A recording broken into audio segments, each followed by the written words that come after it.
Hi, welcome to Sacred Enzyme. I'm Stacy. Hope you're doing well today.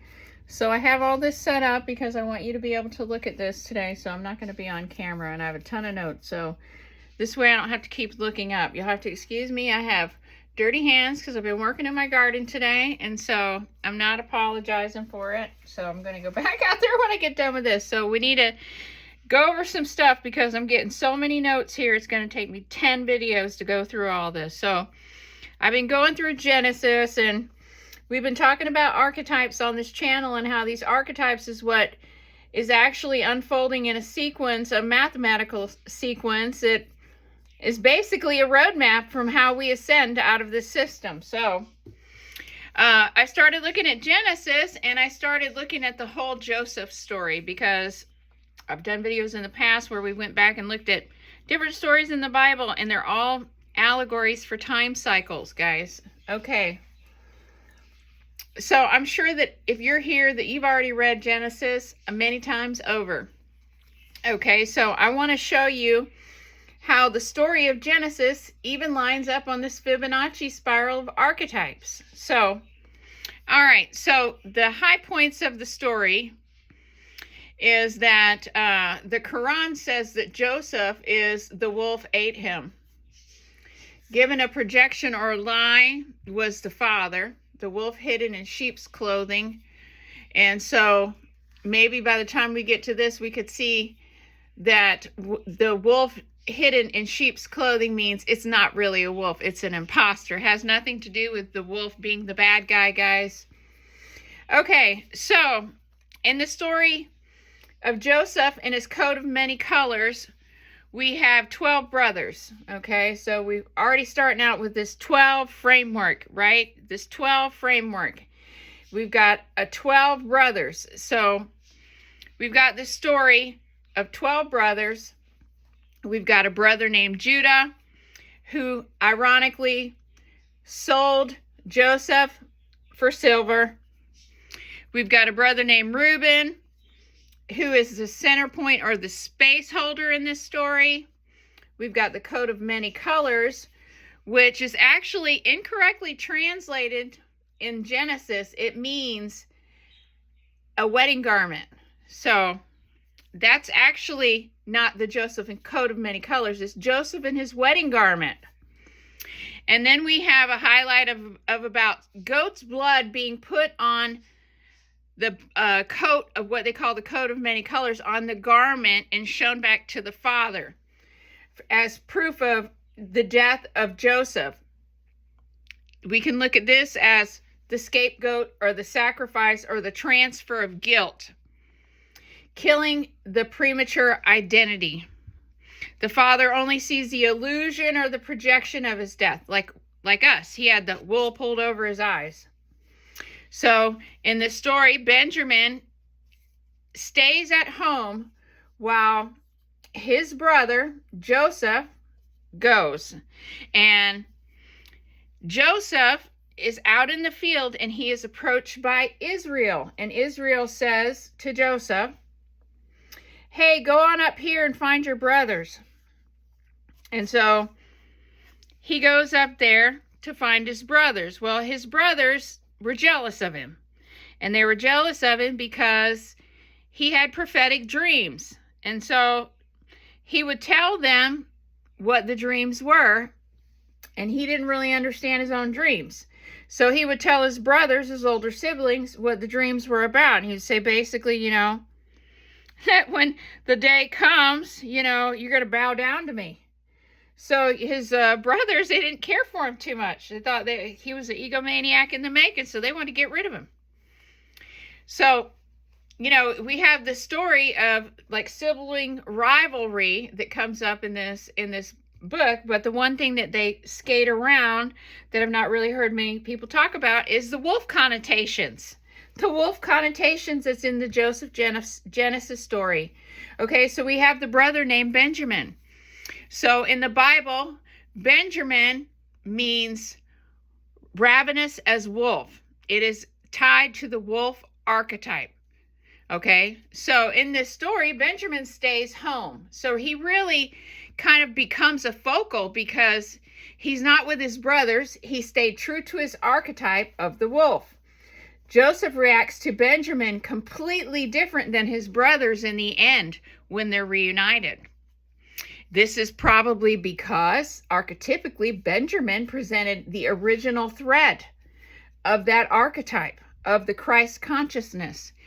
He's retaining the memory of father and source field, right? Because in the story, it talks about Joseph leaving his father, right? He's leaving his solar identity, guys. He's leaving his solar identity. So, and then when he's reunited with his brother, he is re-emerging with his wolf archetype. But the story is that Joseph went through a big thing before he got back to embodying.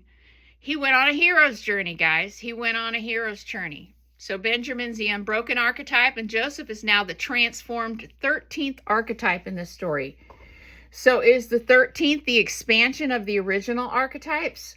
1 plus 2 plus 3 plus 5 plus 8 equals 13, the hero's journey. 5 plus 8 equals 13. This is Earth and Venus, right? This is an alchemical journey that Joseph was taking in Genesis. He evolved through all of these particular phases on the Fibonacci spiral. The origin was a solar identity. Joseph was the favored son. He was the closest to his father. He had prophetic dreams, and he was given a premature wedding garment. This is what happens when we're given things before we're ready for them. He got his wedding garment prematurely. He was telling about his dreams and all of these things, and he had no idea what he was even doing. He was an underdeveloped archetype. He was appearing in his potential at this time. So then we have Joseph right here in this reflection phase, this moon phase. This is the mirrored world duality, the feminine reflective stage.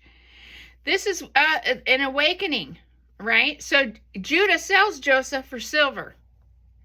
So he's descent into polarity, right? He's separated from his father.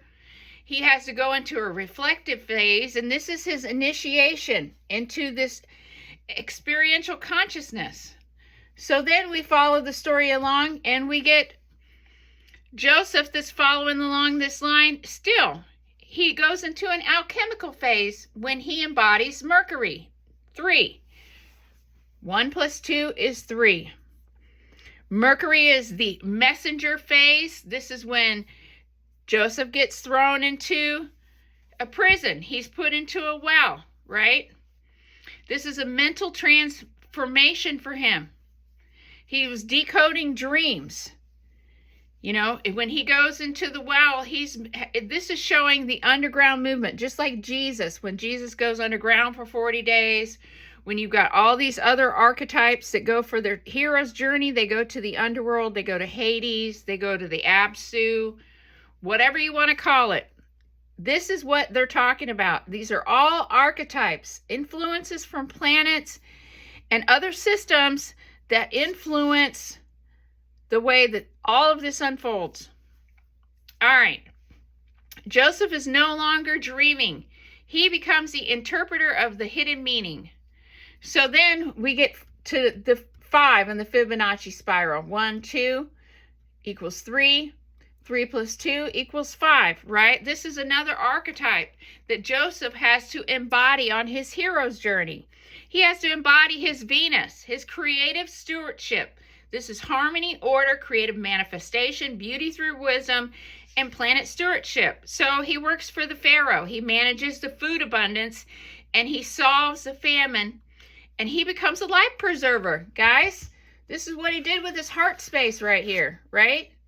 So then we've got the next phase on our Fibonacci spiral, which is 8. This is when we have an embodiment of 5 and 3 together, the creative stewardship and the alchemical phase. So then we go into this material alchemy phase right here. We've got this famine that's culminating in Egypt. We've got these physical cycle changes that's happening on the planet, right? Because these archetypes, they circle through these archetypes when we're going through these phases. These phases are constantly moving on our wheel back here, right? Because we're in a timeline that is like a clock. It runs in a clock and it's separated. And as we go around, everything is clicking into place. Every little click on the clock moves the cycle along. We're embodying different archetypes all the way through, and we're at the end of our cycle now. So it's time for us to go through these archetypes at embodiment, so we can move out of this 12 by 12 system, out of it. We need to get out of this system that we're in into expansion. It's beyond 13 is the expansion of these archetypes. Okay, so he's got this famine, and then we have the physical cycle changes that are happening on the planet at time. Joseph's inner alchemy changes. And so his archetype is fully holding form at this time, right here. So on his hero's journey, in his material alchemy, he has to get to the next phase of incorporating this material alchemy back with the heart space.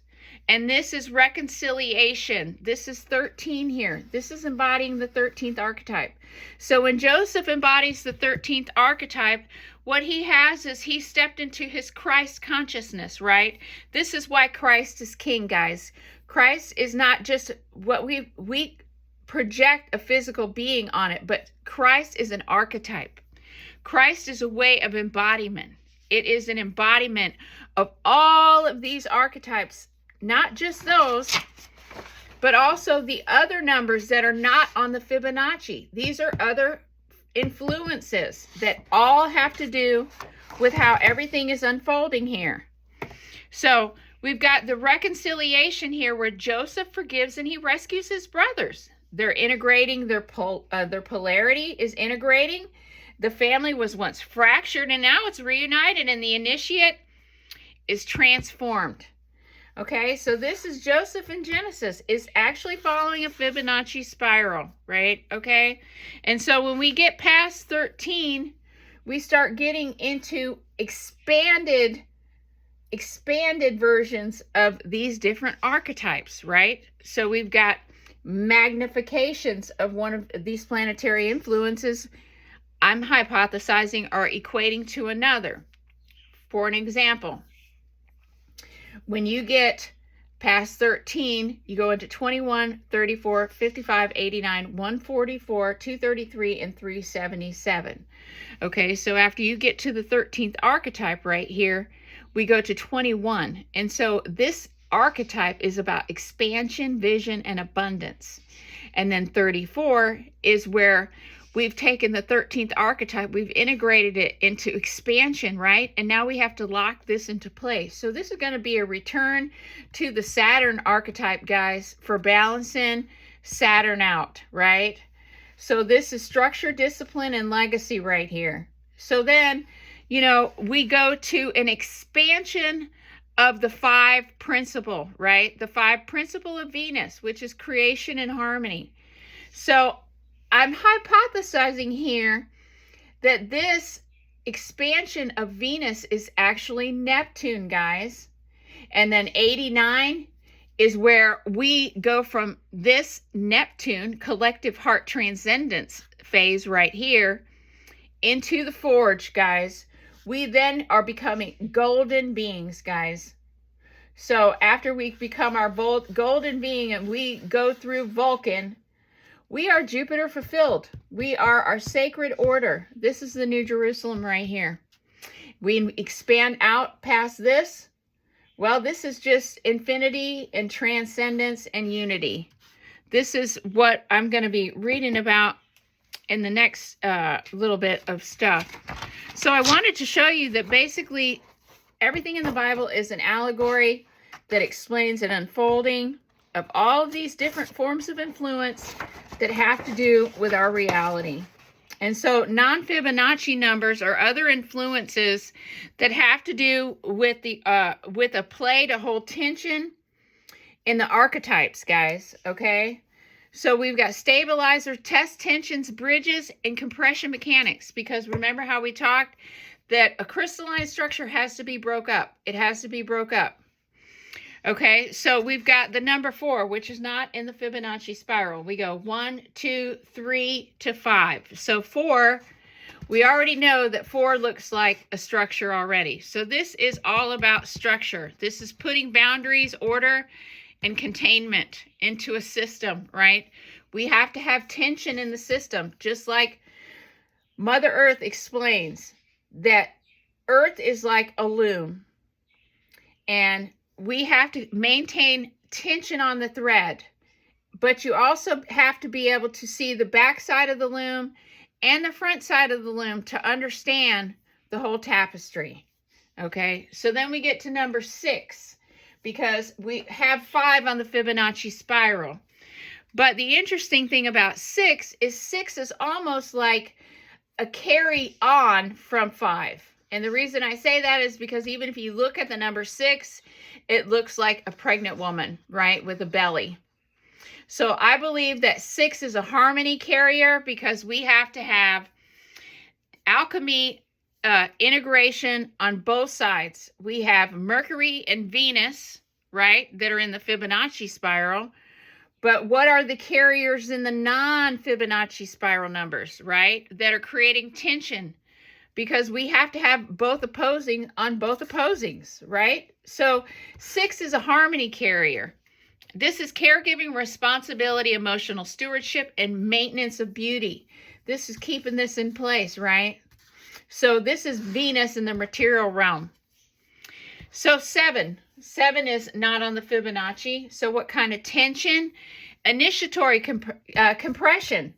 Because when we're talking about these stories going on these hero journeys, we have this initiatory compression that happens right before they go on their hero's journey, where something is like, I've been told before, like an arrow that shoots the arrow, the instigator. It's the exile, the gestation, the testing, the inner searching. This is when Joseph gets thrown into the well. This is where you have your hermits living in the caves and your mystics. This is the initiatory compression. And then we have the fire before the transition, because we've got 8, right? We've got embodiment on our Fibonacci spiral, which is the 8, right? This is the alloy of Earth. This is why we're a one size fits all. This is why everyone ends up here, because 8 is the amalgamation.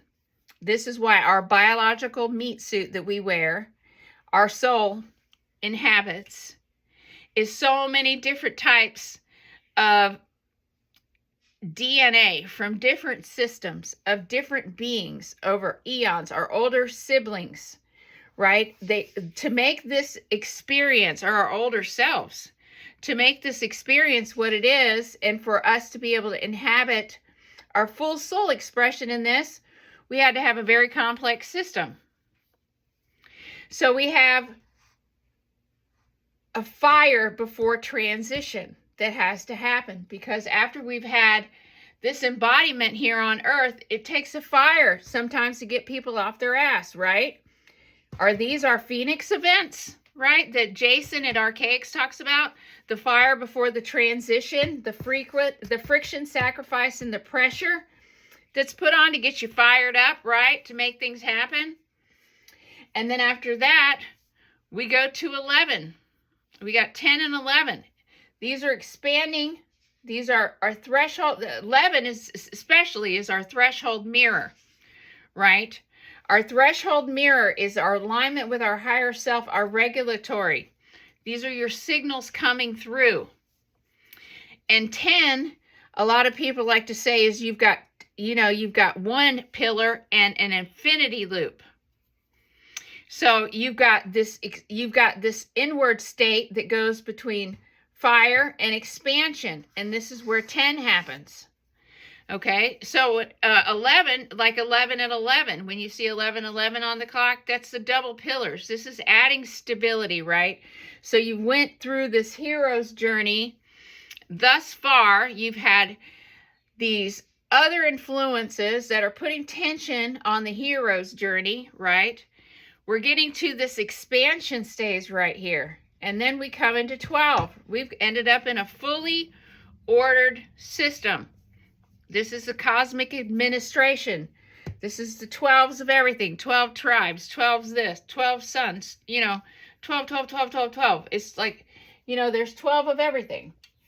And then, you know, that mathematics goes out to 144. So you've got these numbers that are causing compression mechanics in your Fibonacci sequence. And so our point is to get to 13, because when we get to 13, it disrupts the completed order.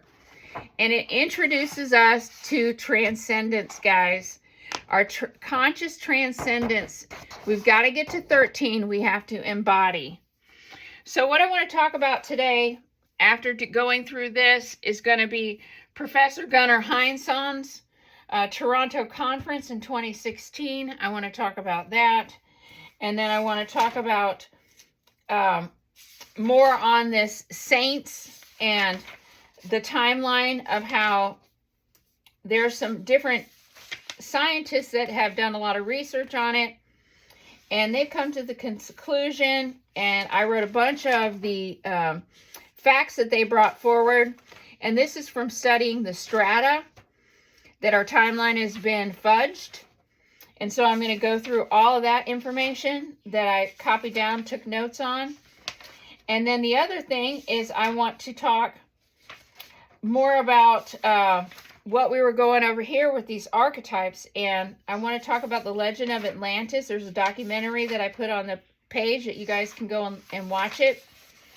And I want to talk about some of the information from that documentary. And then after that, I want to talk about a George Van Tassel book and a talk that David Wilcock gave. I guess a lot of David Wilcock lectures are now coming into the sphere, and I'm guessing that's because he's no longer with us in the third density here. And so, you know, Gaia, I'm guessing that Gaia had his information behind a paywall, which, as I've said before, what does that help, guys? Who does this help? Who does paywalls help, guys? Money is the Antichrist, in my opinion, because it keeps people from being able to have full embodiment, because it's an oppressive force. This is tension in the wheel. So the thing is that we've got to learn to work around it. Work around it. Just like the wolf archetype. They're clever. Just like the Randolph family. Okay, so we're going to end this video here. And when we come back, we're going to go into all of this other stuff. I have about 20 pages of handwritten notes. But, you know, I hope that you guys don't think that I'm too much off of my rocker trying to explain how I feel like these planetary influences and all of these things they're just written in allegories in the Bible. You know, it's in the Bible. It's a energy that we're holding space for is what is produced in the field. And right now there are two archetypes. That will be the beginning of the cycle, and that will be the wolf. And that polarity of that will be the serpent. And so with that, when you come and find me, I'll be here, because we're living in the past, present, and the future all at the same time. So I'll catch you on the next one, guys. Thanks for watching. Have a good day. Bye-bye.